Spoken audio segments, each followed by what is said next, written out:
Morning मित्रांनो, मी तुमचं लाडका अमित. कसं मग डायरेक्ट ब्लॉक, ते पण कसं शेतात. तुम्हाला तर माहिती आहे, आपण गावाकडे आल्यावर तर घरी काय आपल्याला राहून देत नाही. मग काय डायरेक्ट शेतात आलं आणि ते म्हणले आज डायरेक्ट तो आवतानाच. मग काय घरच्याचा हुकूम घेतला ना, आलो डायरेक्ट शेतात.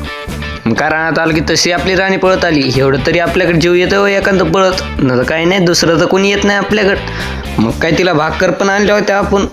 ती आलती वाटते भाकरीची ह्यानीच, न तर असं कोणी यायला लागलं आपल्यापाशी. जाऊन द्या, बसू म्हणलं, आधी आराम करावं. घरचेच काय घरी आराम करू देत नाही. मग काय म्हणलं चला इथं तरी बसू थोडंसं. तेवढं आला फोन. मग काय बैल पण म्हणजे बाजाला मालक लय आराम केला. चला आता आम्हाला पण सोडा, आम्हाला पण भुका लागतात.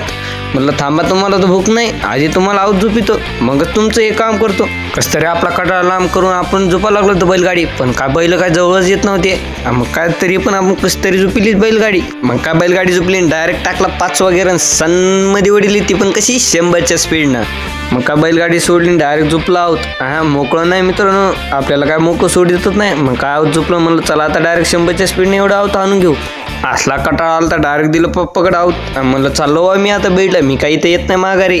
ते म्हणले काय झालं. मी म्हणलं लयच काम करायला लावी ते. असलं दमलो होतो मित्रांनो, काय सांगू आता.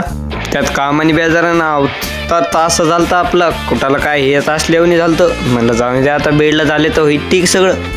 मग काय आपण डायरेक्ट चाललो होतो हॉटेलला. मित्रांनो, आजचा ब्लॉग आवडला असेल तर लाईक केल्याशिवाय जाऊ नका. भेटू मित्रांनो डायरेक्ट पुढच्या ब्लॉगमध्ये.